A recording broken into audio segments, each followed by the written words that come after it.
उठो, कोशिश करो, कोशिश करो, उठो, कोशिश करो। अभी नहीं होगा। सोनम उठो, सोनम, सोनम उठो, सोनम, सोनम।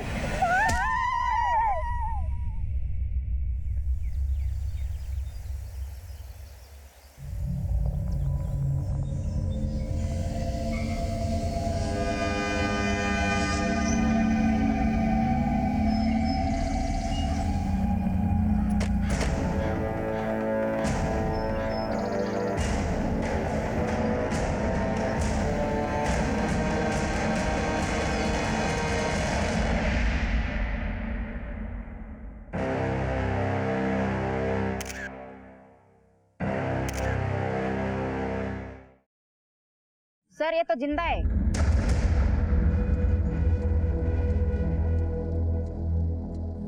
मनीष सर, इस लड़की को लेकर तुरंत हॉस्पिटल के लिए निकलो। इसे किसी भी हालत में बचाना ही होगा। Right sir.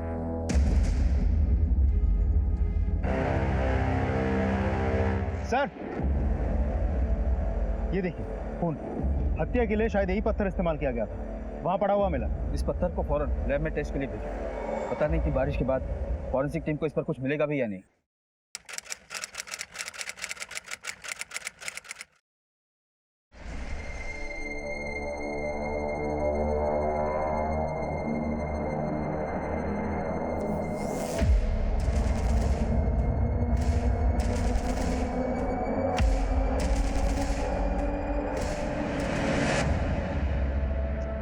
अभी आ गया ना।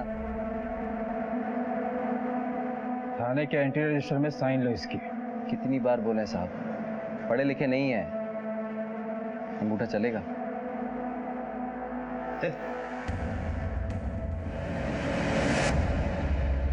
राकेश बहुत ही संकी किस्म का आदमी है। आज से 12 दिन पहले इसने एक रविंद्र नाम के शख्स की बड़ी बेरहमी से हत्या की थी। गिल्टी फील करना तो दूर, चेहरे पर शिकन तक नहीं है इसके। जब तक सोनम राकेश को आइडेंटिफाई नहीं कर रही थी, हम उसे मुजरिम नहीं कह सकते। तो सोनम इस केस में इकलौती चश्मदीद है जिसे ये पता है कि रविंद्र को किसने मारा था। पर जब वो हमें मिली थी तब उसकी हालत बहुत ही ज्यादा खराब थी। वैसे सोनम कैसी है अभी? सर मैंने डॉक्टर्स की एक टीम को सोनम के घर पे भेजा था। उनका कहना है कि सोनम की हालत पहले से काफी बेटर है। अगर हम चाहें तो सोनम का स्टेटमेंट अभी रिकॉर्ड कर सकते हैं।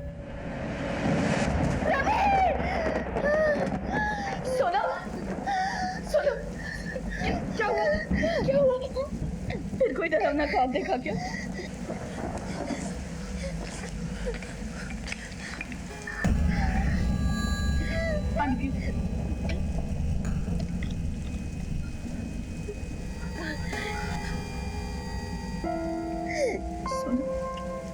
संभालो अपने आप को। हम तुम्हारा दर्द सिर्फ समझते नहीं, महसूस भी करते हैं।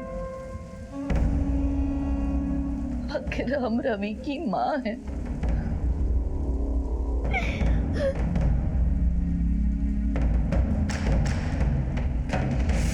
रविंद्र की मौत ने एक ऐसी कहानी की शुरुआत कर दी थी जिसके अंत तक पहुंचना इतना आसान नहीं था। आखिर क्या हुआ था रविंद्र के साथ, और सोनम की ऐसी हालत कैसे हुई? हत्या को 13 दिन बीत चुके थे। रविंद्र के सारे रिश्तेदार रविंद्र के घर उसकी 13वीं पे इकट्ठा थे। कई परतों में लिपटी इस सनसनीखेज कहानी की तो ये महज शुरुआत थी। ओम शांति शांति शांति। स्वर्गीय रविंद्र वर्मा जी की विधवा पत्नी आगे आई है और ये प्रसाद सब लोगों में बंटवा दीजिए।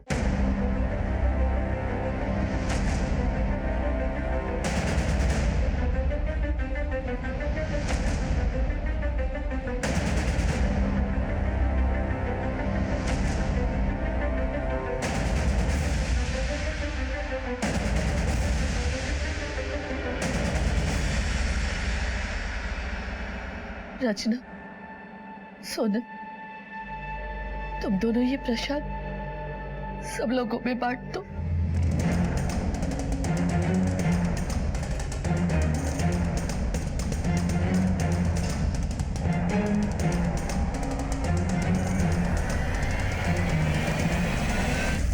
मैं शिमला मिर्च नहीं पसंद, हम नहीं खाएंगे। एक घंटा आप देंगे, चुपचाप खाओ। सोनम, परेशान करते। सोनम, बहू, सोनम को देखी? ना हमने देखा, हमने उन्हें छत पर जाते हुए देखा। अच्छा। सोनम! ये क्या कर रही हो? पागल हो गई हो? तुम इस तरह हार नहीं मान सकती।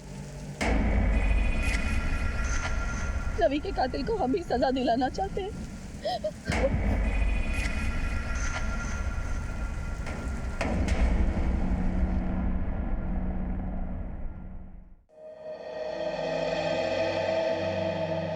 सोनम, यहाँ कुछ लोग हैं, तुम्हें आइडेंटिफाई करके बताना होगा कि रविंदर को किसने मारा।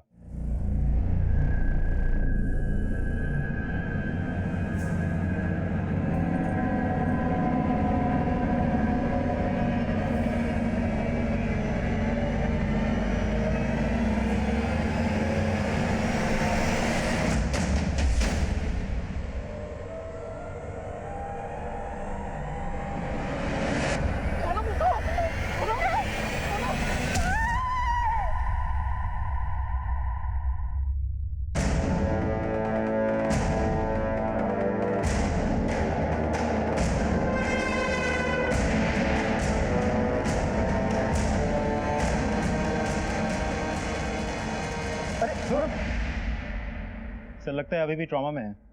मनीष, सिर्फ सर्कमस्टेंशियल एविडेंस के बिना पर हम राकेश का कुछ नहीं बिगाड़ सकते। भले ही उसके फोन का लोकेशन उसी एरिया में था जहां से हमें रविंदर की लाश मिली, लेकिन उसका फोन क्राइम स्पॉट से काफी दूर एक्टिव था। सर सिर्फ सोनम का बयान ही राकेश को कोर्ट में मुजिम साबित कर सकता है, लेकिन सोनम की हालत तो खुद ही। सर कहीं ऐसा तो नहीं कि सोनम जानबूझ के राकेश को आइडेंटिफाई करने से बचाने की कोशिश कर रही है? पर वो ऐसा क्यों करेगी? रविंदर और सोनम एक दूसरे से प्यार करते थे और भागकर शादी भी की उन्होंने। और तो और रविंदर को राकेश ने सोनम की आंखों के सामने मारा था। सर अक्सर भाग के शादी करने वाले लोग शादी के बाद उल्टा एक दूसरे से भागने लगते हैं, तो ऐसा भी तो हो सकता है कि शादी के बाद इन दोनों में प्यार व्यार कुछ बचा ही ना हो। और जो क्राइम स्पॉट से हमें पत्थर मिला था, उस पर कोई फिंगरप्रिंट वगैरह? सर लैब में टेस्टिंग जारी, बहुत जल्द रिपोर्ट मिल जाएगी। गुड सर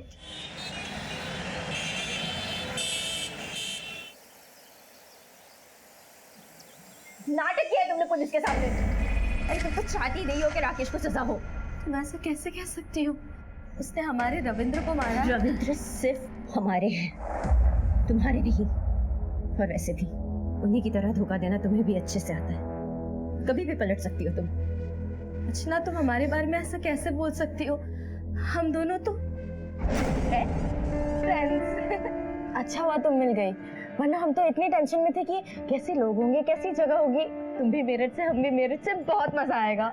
सच में हम भी ना यहाँ बहुत बोर हो जाते थे, पर अब तुम्हारे जैसी साथी मिली है ना, हॉस्टल लाइफ के मजे हो जाने। हाँ। हमें क्या पता था कि जिसे हमने मदद का हाथ आगे बढ़ा के दिया, वो हमारा ही हाथ खींचकर हमारी ही जगह ले लेगा। सहेली से सौतन का सफर तुमने तय किया, हमारे ही सुहाग पर डाका डाल दिया तुमने।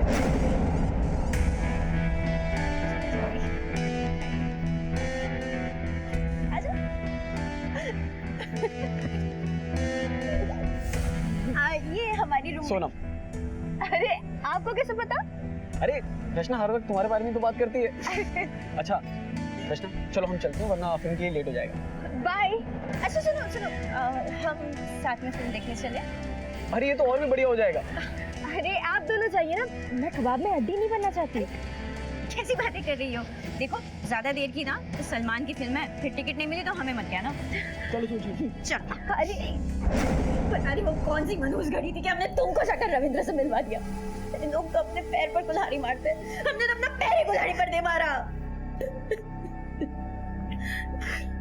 हमारा कोई मकसद नहीं था तुम्हारी सौतन बनना। ये सब किसी के हाथ में नहीं होता। ये रिश्ता कैसे बन गया पता ही नहीं चला। हम दोनों को एक दूसरे से प्यार कैसे हो गया कुछ पता ही नहीं चला। अरे झूठी हो तुम, एक नंबर की झूठी हो। रचना, दिन रात बहू को परेशान करना बंद करो। तुम्हें दिखाई नहीं देता वो कितनी तकलीफ में है? बेवकूफ बना रही है आप सबको। आप लोग को समझ में क्यों नहीं आता? एक शब्द भी और बोलने की जरूरत नहीं है। हमें सोनम पर पूरा भरोसा है, शायद तुमसे भी ज्यादा। चलो यहाँ से।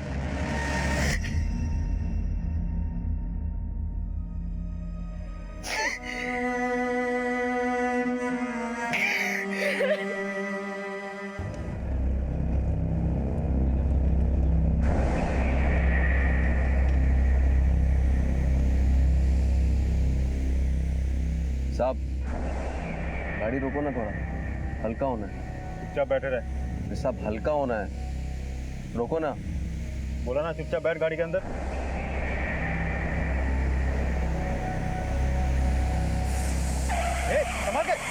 संभालो गाड़ी।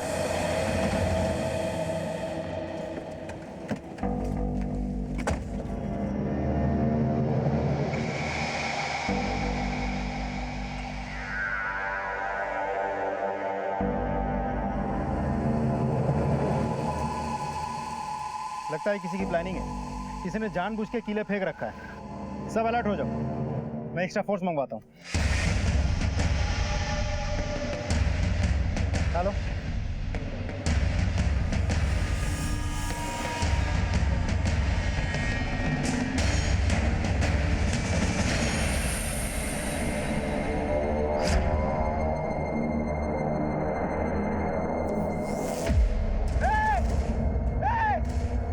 पॉइंट पे रखो इसको, देखता हूं मैं।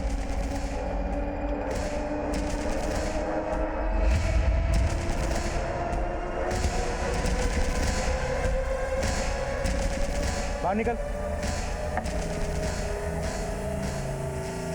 गाड़ी क्यों रोका? सर मैं तो बस यहाँ से निकल रहा था, मैंने आपको देखा बंदूक के साथ तो मैं डर गया था सर, इसलिए गाड़ी रुकवा दी। इससे नाम नंबर लो।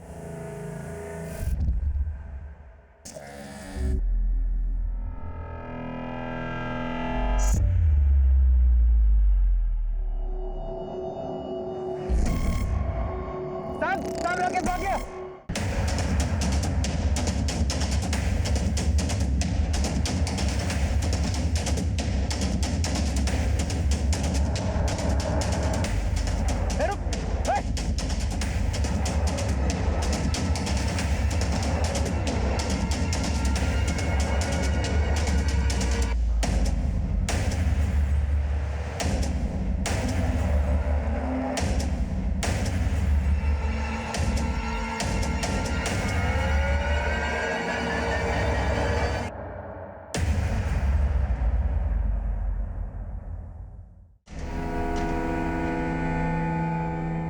जी आपने हमारे लिए इतना जोखिम उठाया, ये एहसान कैसे चुकाएंगे हम आपका?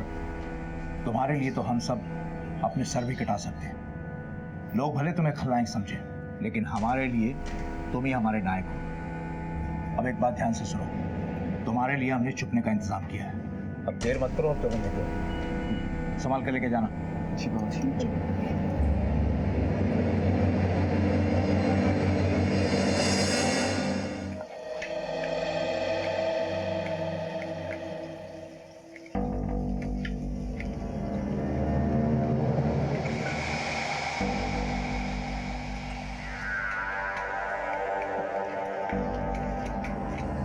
सब्जियों पे गुस्सा निकालने से सब ठीक हो जाएगा क्या? आप यहाँ क्यों आइए? आप भी तो चुड़ैल की तरफ ही है ना? ना ना ना, हम सिर्फ पैसे की तरफ हैं, और इस घर में पैसा तो सिर्फ अम्मा के हाथों में है, और अम्मा सोनम के खेमे में है। यानी आप हाथ उल्टा करके उसी नाक को पकड़ रही है ना? रचना, हम हाथ उल्टा नहीं कर रहे हैं, बल्कि हम अपना हाथ तुम्हारी तरफ बढ़ा रहे हैं।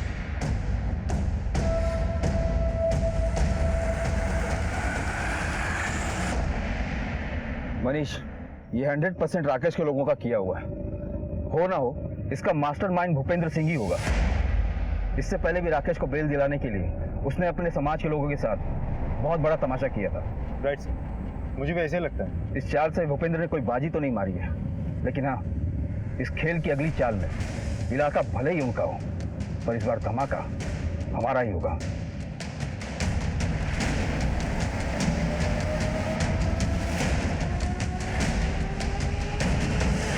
मैंने आपसे पहले कहा ना कि राकेश यहां नहीं आया है।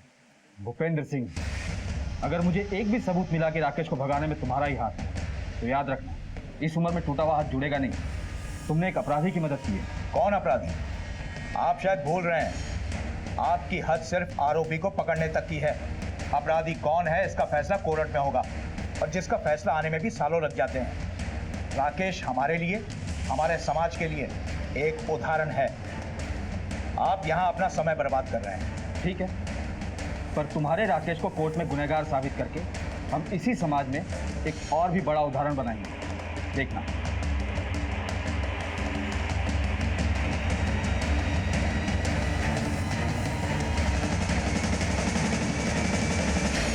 सर, इस भूपेंद्र सिंह की शक्ल देखी लगता है हमसे कुछ छिपा रहा है। 2 कांस्टेबल से कहो इस पे 24 घंटे नजर रखें। इसके एक एक सेकंड की डिटेल चाहिए मुझे। सर, आप एक्सक्यूज मी। हेलो, हाँ ठीक है, हम अभी पहुंचते हैं। सर, खबरी गुड्डू का कॉल था। सोनम के एरिया में राकेश को देखा गया है। चलो,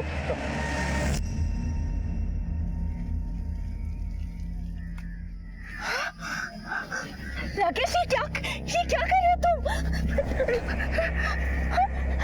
तुमको क्या लगा हमसे बच के भाग जाओगी? छोड़ो हमें, छोड़ो। अच्छा चलो, कुछ नहीं करेंगे। एक काम करो, आज रात में हमको मिलो, साथ में कहीं दूर भाग जाएंगे, बहुत दूर। छोड़ो हमें, हम कहीं नहीं आ रहे। अगर नहीं आई ना रात में तो पूरे परिवार को उड़ा देंगे, समझी? कर देंगे सबको।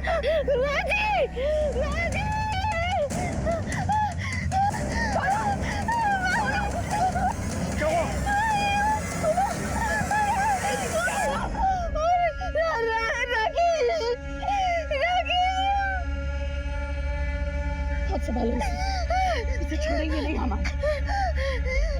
तो तुम लोग देख क्या रहे हो? ले जाओ इसे अंदर।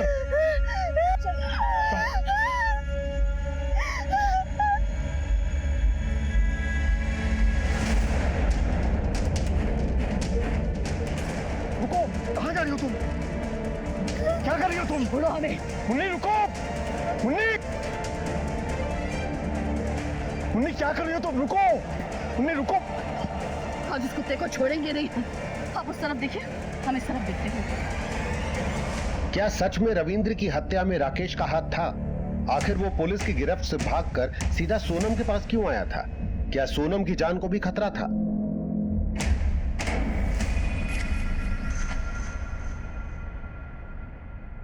सही तो किया उसने, ये विधवा थोड़ी ना है। रविंद्र की पहली, हमारा मतलब रविंद्र की पत्नी सिर्फ हम हैं, और उसके बाद एक मर्द की जिंदगी में चाहे कितनी भी औरतें आ जाए। पता है ना शालू दीदी, ऐसी औरतों को क्या कहते हैं?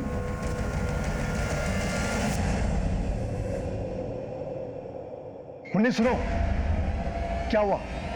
मिला वो? भाग गया।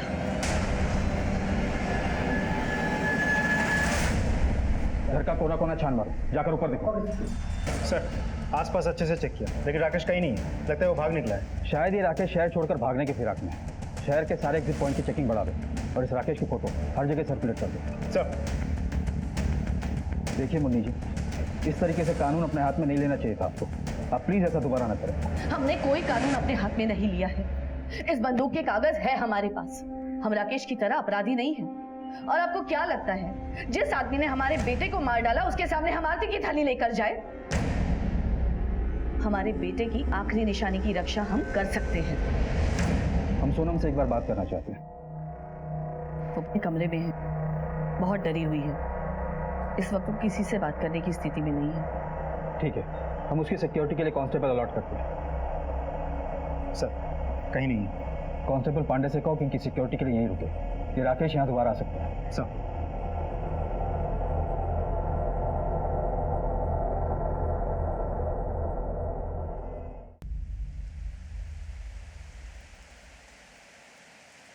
मुन्नी, हमें लगता है तुम सोनम की तरफदारी कुछ हद से ज्यादा ही कर रही हो। हाँ, मानते हैं वो अच्छी है, उसके पेट में हमारे परिवार का चिराग पल रहा है, लेकिन हमें रचना के बारे में भी तो सोचना चाहिए। हम रचना से भी उतना ही प्यार करते हैं, पर सोनम की कोख में हमारे घर का चिराग पल रहा है और हम किसी भी कीमत पर रवि की आखिरी निशानी को कुछ नहीं होने देंगे।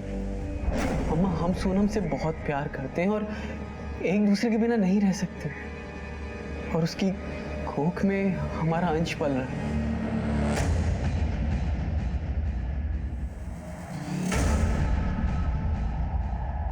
अम्मा हमारी शादी हो चुकी है, अब तो उसे अपना लीजिए,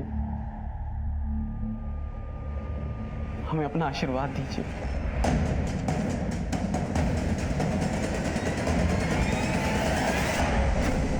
बस हम रवि की इच्छा का ही मान रख रहे हैं।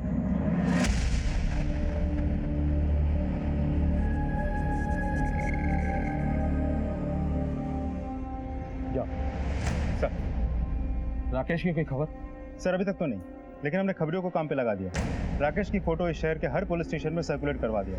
सर भूपेंद्र सिंह पे भी हमने नजर बनाई हुई है। फिलहाल उसके घर के एक्टिविटीज तो नॉर्मल लगता है। राकेश के मिलने के बाद उसे रिमांड पर लेने के लिए हमें एक स्ट्रॉन्ग एविडेंस की जरूरत है, और अब तक राकेश के खिलाफ अगर हमारे पास कुछ है तो हमारी खुद की बनाई हुई थियरीज।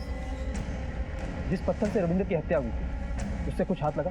नहीं सर, आज ही फॉरेंसिक टीम से मेरी बात हुई थी। उनको उस पत्थर से कुछ प्रिंट्स मिले जिन्हें मिटाने की भी कोशिश की गई थी। फॉरेंसिक टीम ने उन प्रिंट्स को हैदराबाद लैब में टेस्ट के लिए भेजा। थोड़ा वक्त और लगेगा सर। वक्त भी तो नहीं है हमारे पास।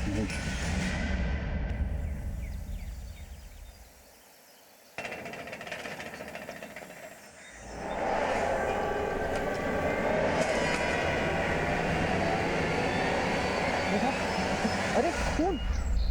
मुन्नी मासी, मुन्नी मासी, बाबूजी!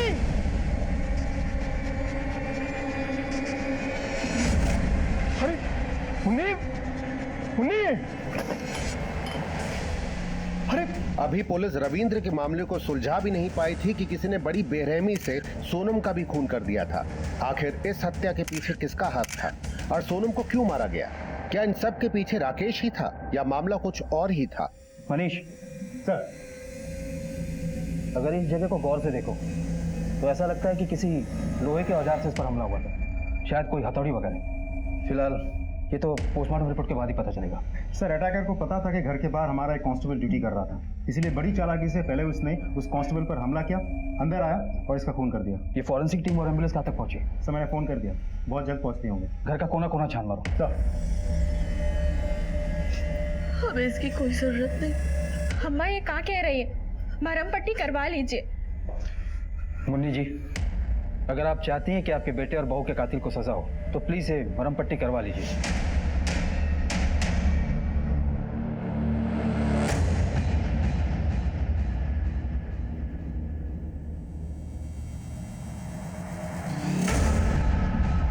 क्या आप बता सकती हैं कि एग्जैक्टली क्या हुआ था?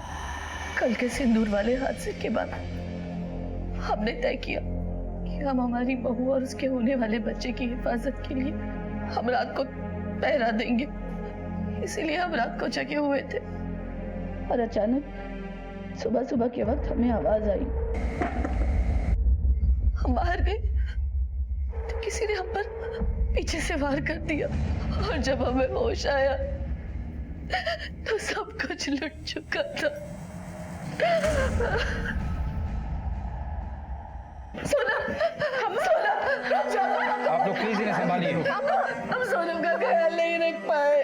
अम्मा बैठे। सर, कांस्टेबल पांडे जब घर के बाहर ड्यूटी कर रहा था तब उस पर हमला हुआ। पांडे, सर को बताओ। सर रात को जब मैं पहरे पे था तो अचानक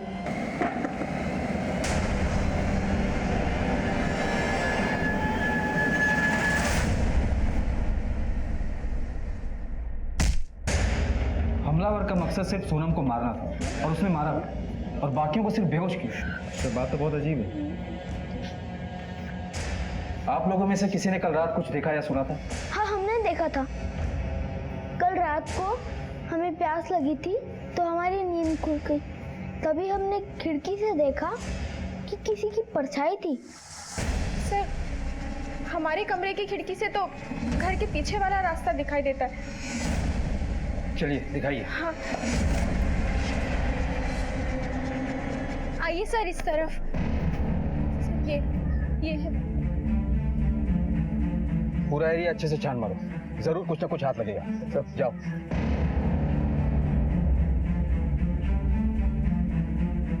सर ये देखिए जूते के निशान।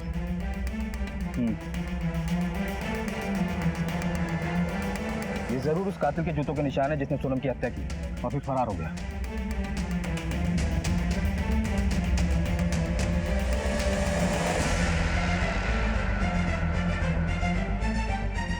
सर 9 नंबर साइज है। सर आप लोग यही रुकिए, यही रुकिए। सर देखिए हथौड़ी। तो कातिल ने मर्डर वेपन यहाँ फेंक दिया। इसे फॉरेंसिक के लिए भेजो। देखो फिंगरप्रिंट्स मिलते हैं क्या। सर आपको एविडेंस पाउच में। सर सोनम की हत्या में मेरी शक की सुई बार बार राकेश की तरफ ही घूम रही है। हमें जल्द से जल्द इस राकेश को ढूंढ निकालना होगा। अगर ये काम उसने खुद नहीं किया तो उसके किसी हिमायती ने किया होगा। और ये भी हो सकता है कि घर का ही कोई फैमिली मेंबर इस राकेश से मिला हो और उसे सह दे रहा हो। इस घर की जो बड़ी बहू है शालू, उसका पति क्या है? सर उसका नाम है अजय। काम के सिलसिले में इन दिनों दिल्ली में रहता है। इस फैमिली में जितने भी जेंट्स मेंबर उनके जूतों के निशान और साइज को उस निशान और साइज से मैच करो। सर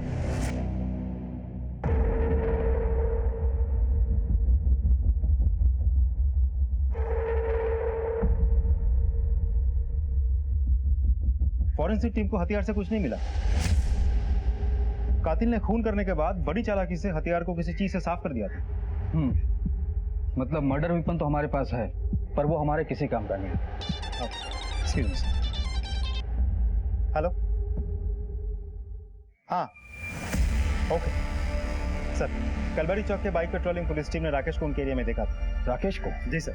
उन्होंने जब राकेश का पीछा किया तो पता चला कि वो उसी एरिया के एक सुनसान घर में डेरा जमाए बैठे हैं।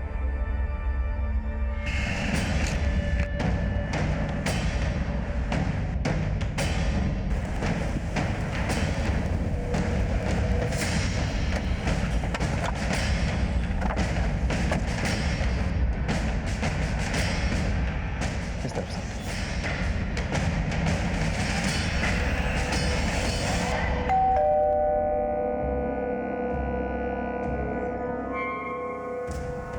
सर अरे पत्नी का बनाया करो यार। बहुत भागा और भगाया।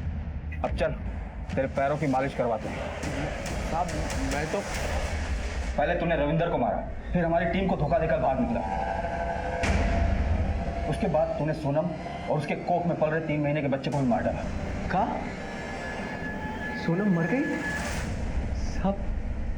साहब ये कैसे हुआ साहब? अब 1 मिनट भी वेस्ट किया ना तो तेरी खाल खींच लूंगा। चल बता, जब सोनम ने तुझे पिछली बार धोखा दिया था तब तो तूने उसे माफ कर दिया था। इस बार उसने ऐसा क्या किया कि तूने उसे जान से ही मार डाला? जितना मारना पीटना है मार लीजिए, लेकिन अब सच कह रहे हैं, हमने सोनम को नहीं मारा साहब। हम तो उसे बहुत प्यार करते हैं। फिर से शुरू मत होना। हमें पता है कि सोनम तेरी पत्नी थी,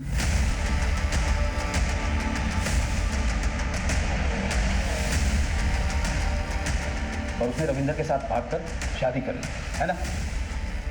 हाँ साहब, आप ठीक बोल रहे हैं, लेकिन ये जन्म जन्म के रिश्ते को कोई ऐसे तोड़ता है क्या?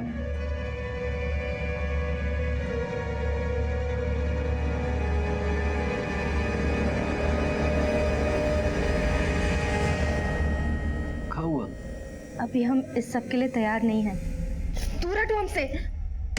पापा ने भी एकदम अपने जैसा लड़का पकड़ा दिया।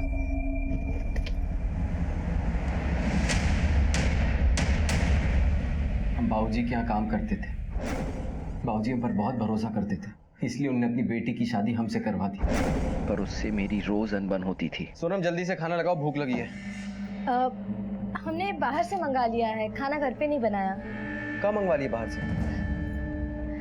पनीर हलीमी। किसी रियासत की राजकुमारी हो, घर पे खाना नहीं बना सकती? देखिए हम पढ़ाई कर रहे थे इसलिए नहीं बना पाए खाना। बंद करो ये पढ़ाई वढ़ाई, समझी? और जाके खाना बनाओ। ना उसे कॉलेज भेजते, ना हमारी जिंदगी इतनी उलझती। सोनम के पेट में रविंद्र का बच्चा था। इस बात ने तेरी मर्दानगी को ठेस पहुंचाई और इसी वजह से तूने पहले रविंद्र और उसके बाद सोनम की हत्या कर दी। हाँ साहब, हमारे तलवे से लेके तालू तक आग लग गई थी। सर पे चढ़ गया था अपमान, लेकिन इसका मतलब ये नहीं कि हम किसी को मार देंगे। अच्छा, अगर तू इतना ही दूध का धुला है तो हमारे कस्टडी से क्यों भाग निकला था? चलिए साहब, मान लेते हैं कि हमने रविंदर को मारा, तो फिर सोनम ने हमारे खिलाफ गवाही क्यों नहीं दी?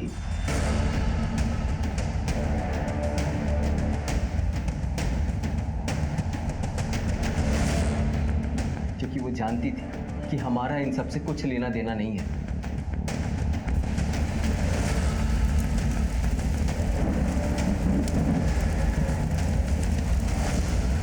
सर, राकेश मौके का फायदा उठा रहा है। उसे पता है कि इस केस की एकलौती चश्मदीद सोनम थी, जो मर गई या मार दी गई है। सर ये फोरेंसिक रिपोर्ट।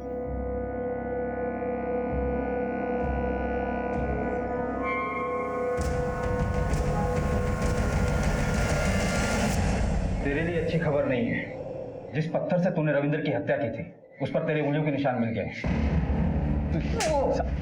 मैंने बोला ना, सच बोल। बताते हैं साहब, सब सच सच बताते हैं। हमने ही रविंदर को मारा था साहब। अभी नहीं होगा। सोनम उठो, सोनम उठो। बहुत भगाया है। राकेश छोड़ दो प्लीज, प्लीज राकेश प्लीज, हम हाथ जोड़ते हैं, छोड़ दो प्लीज। नहीं छोड़ सकते। इसे तो नहीं छोड़ सकते, लेकिन तुम्हें इसलिए छोड़ रहे हैं क्योंकि तुम इस गेम की ट्रॉफी हो। अगर तुम हमारी नहीं हो सकती ना, तो किसी की भी नहीं हो सकती।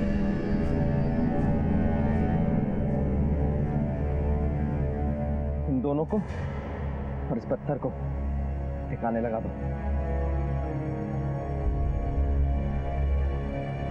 ये बता, सोनम को क्यों मारा तूने? नहीं साहब, हमने सोनम के साथ कुछ नहीं किया साहब। हमने तो जानबूझकर उसको जिंदा रखा था ताकि वो रविंदर को खोने का दुख जिंदगी भर झेले। हमारी जिंदगी बर्बाद करके उसे कैसे चैन से रहने देते हैं, इसलिए बार बार उसके पास जाते थे, उसे डराने के लिए। हम उसे भी बेघर करना चाहते थे, तड़पाना चाहते थे। तुझे तो इतने लंबे टाइम के लिए अंदर भेजेंगे ना कि वहां से तू नहीं, तेरी अर्थी बाहर निकलेगी।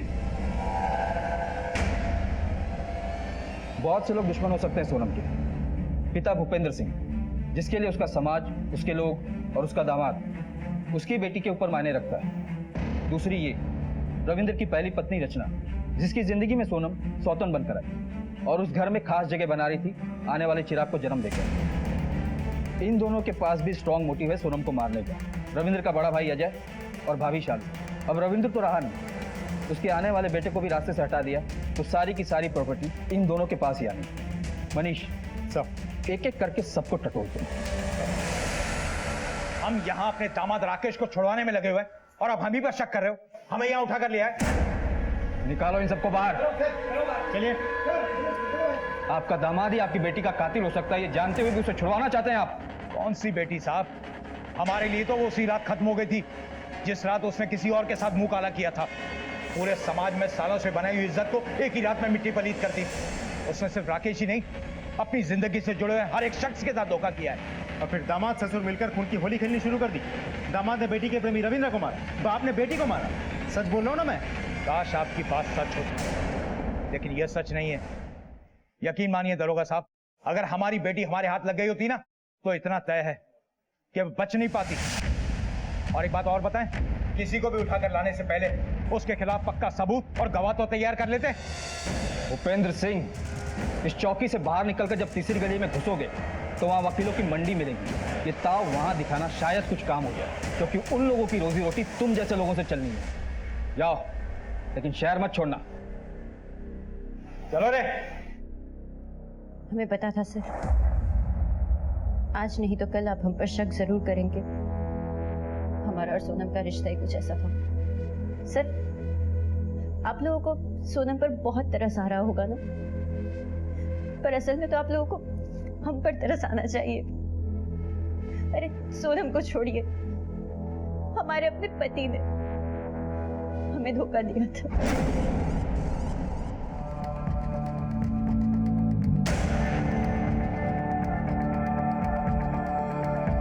सोनम हमारे बच्चे की माँ बनने वाली। हमारे पास उससे शादी करने के अलावा और कोई रास्ता भी नहीं। तो ये सारा कुछ खिला रहे थे तुम दोनों हमारे पीठ पीछे, और ये सब इसलिए किया ना क्योंकि हम आपको एक बच्चा नहीं दे सके। रचना, ऐसा नहीं है, तुम बिल्कुल गलत सोच रही हो। हमारी शादी हमारी माँ के कहने पे हुई थी, लेकिन हमें तुमसे कभी प्यार नहीं हुआ। प्यार तो बस हमें सोनम से हुआ। Hope you understand. और तुम्हें जैसे ही मौका मिला तुमने उसे मार दिया। पत्नी होने का हक तो उसने तुमसे पहले ही छीन लिया। रविंद्र की विधवा होने का हक भी वो तुमसे छीन रही। घर में तुम्हारे सास की लाडली थी, घर का चिराग जो उसके कोख में थी। हम सच कह रहे हैं, हमने किसी की जान नहीं की।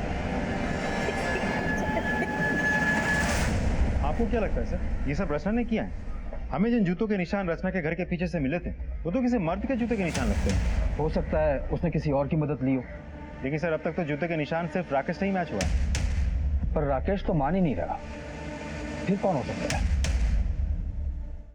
साहब, जिस रोज हमने सोनम को सिंदूर लगाया था उसी रोज हमने उसको धमकी दी थी कि अगर वो हमसे मिलने रात को नहीं आई तो हम रविंदर के पूरे परिवार को खत्म कर देंगे। जब उस रात हम उससे मिलने गए तब हमें पता चला कि वो हमें फंसाने के फुल जुगाड़ में है। राकेश, तुमने रवि को क्यों मारा? क्या बिगाड़ा था उन्होंने तुम्हारा? तुम अपने आप को पुलिस के हवाले क्यों नहीं करते?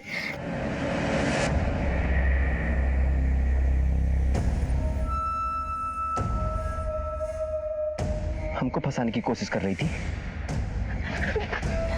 छोड़ेंगे नहीं तुम। साम दाम दंड भेद हम सारे पैतरे अपना चुके थे, यहाँ तक कि उसकी सास तक को भड़का चुके थे। लेकिन वो थी कि रविंदर की विधवा बन के रहने को तैयार थी, लेकिन हमारे पास आने को तैयार नहीं थी। सर, ये जो प्रॉपर्टी के पेपर्स हमारे हाथ लगी हैं, इससे तो ये लगता है कि रविंद्र का मामला एक रिवेंज स्टोरी है। रविंद्र के मौत के बाद रविंद्र ने सारी प्रॉपर्टी उसके बच्चे के नाम, सोनम के पेट में पल रहे बच्चे के नाम कर दी थी। अब रविंद्र के सारे प्लॉट्स, प्रॉपर्टी सब मिला के करीब 2.5 करोड़ की संपत्ति वो अपने पीछे छोड़ के गया था। तो ऐसे भी हो सकता है कि इतनी बड़ी संपत्ति हथियाने के चक्कर में किसी ने सोनम को मार दिया हो। और रविंदर की पहली पत्नी रचना, उसके पास सोनम से नफरत करने का सीधा सीधा कारण भी है। उसके आगे पीछे कोई फाइनेंशियल सपोर्ट भी नहीं। और रविंदर और उसकी मां मुन्नी ने सारी प्रॉपर्टी और ज्वेलरी अपने होने वाले चिराग के नाम कर दी। और अल्टीमेटली ये सारा का सारा जैकपॉट सोनम के हाथ लगा। राइट सर, सोनम के रास्ते से हट जाने के बाद अब ये सारी प्रॉपर्टी शालू और उसके पति के हाथ लगेगी। इंटरेस्टिंग एंगल है मनीष। सर, ये आप कहाँ कह रहे हैं? अगर आपको कोई और नहीं मिला तो आप इल्जाम हमारे सर पर ही डाल रहे हैं। पर तुम्हारा पति अजय तो कुछ और ही कह रहा है। सर, क्या कहा उन्होंने? यही कि सोनम को मारकर तुमने बहुत दिमाग वाला काम किया। अब तो सारी प्रॉपर्टी तुम लोगों की, रातों रात करोड़पति। सर, आप कैसी बातें कर रहे हैं? शालू ऐसा बोल ही नहीं सकती, और हमने तो ऐसा कभी सोचा भी नहीं।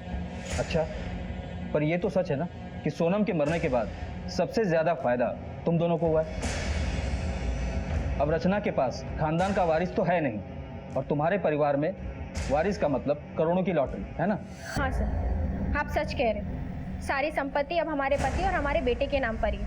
लेकिन सोनम के रहते हुए भी हमारे हाथ में कुछ कम नहीं था।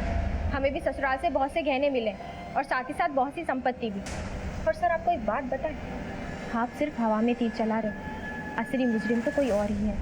ये पुलिस का तीर है, हम इसे किसी भी दिशा में छोड़ें घूम फिर कर मुजरिम के पीछे ही लगता है। सर, ये लोग तो कुछ कन्फेस करने को तैयार ही नहीं है। मनीष, इस वक्त भले ही हमारे प्राइम सस्पेक्ट ना हो, पर हम इन्हें कंप्लीटली इग्नोर भी नहीं कर सकते। सब मुझे समझ में नहीं आ रहा, ये राकेश, रचना, शालू और अजय, इन चारों में से अगर किसी ने भी सोनम को नहीं मारा तो फिर मारा किसने? इस केस की हर गली को छान मारने के बाद ये केस एक भूल भुलैया सा दिखने लगा है मुझे। पर मेरा एक स्ट्रॉन्ग इंट्यूशन कहता है कि इस भूल भुलैया से निकलने का रास्ता ठीक हमारी आंखों के सामने है, पर नजर क्यों नहीं आ रहा? मनीष, एक काम करो,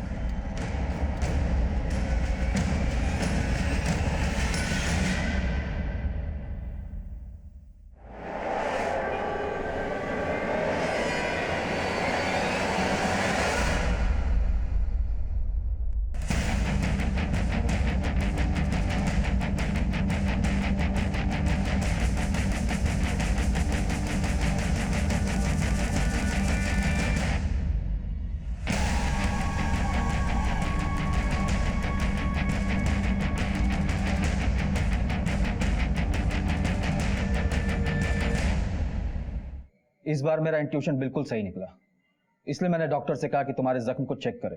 आपका शक सही है सर। कांस्टेबल पांडे और सोनम के सर पे एक ही हथियार से वार हुआ है।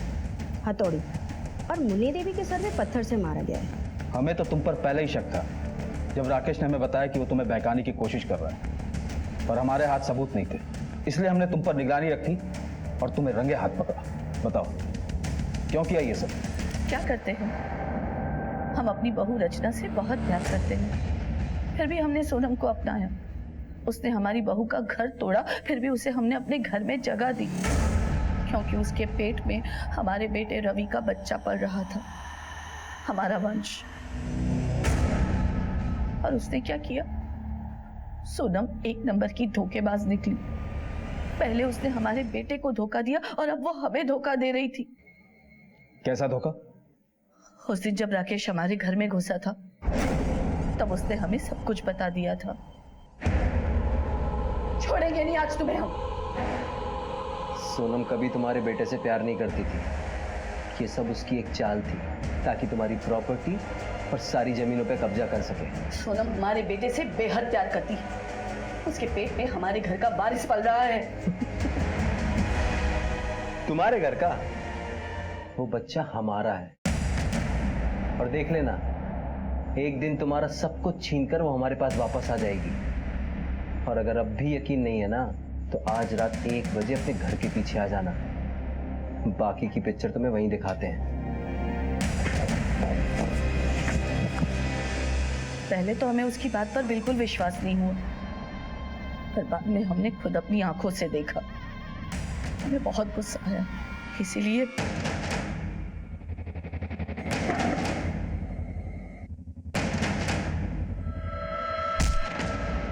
पहले हमने आपके हवलदार पर वार करके उसे बेहोश किया और फिर घर के अंदर जाकर सोनम को मार डाला। सोनम को मारने के बाद वो हथौड़ी हमने घर से बाहर जाकर फेंक दी और वापस घर लौटते समय ये सोचकर कि कोई हम पे शक ना करे, खुद को चोट पहुंचाई और बेहोश होने का नाटक किया। और वो जूते के निशान? वो हम ही ने बनाए थे, रवि के जूतों से, ताकि आपका शक राकेश की तरफ जाए। हम उसे मारना नहीं चाहते थे, पर हमारे पास और दूसरा कोई रास्ता नहीं था। एक रास्ता हमेशा से खुला था, राकेश पर विश्वास ना करने का। सोनम तुम्हारे बेटे रवि को चाहती थी, ना कि राकेश को। उसके कोख में तुम्हारे बेटे का बच्चा था। वो राकेश की शक्ल तक नहीं देखना चाहती थी, उल्टा उसे जेल भिजवाना चाहती थी। उस रात सोनम राकेश से सिर्फ इसलिए मिली ताकि तुम्हारा परिवार बच सके। आपके बेटे रविंद्र ने सोनम से दूसरी शादी करके अपनी पहली पत्नी रचना से नाइंसाफी की। आपने अपने स्वार्थ में आकर पहले इस रिश्ते को हवा दी और फिर अपनी छोटी सोच में उलझकर उसकी जान ले ली।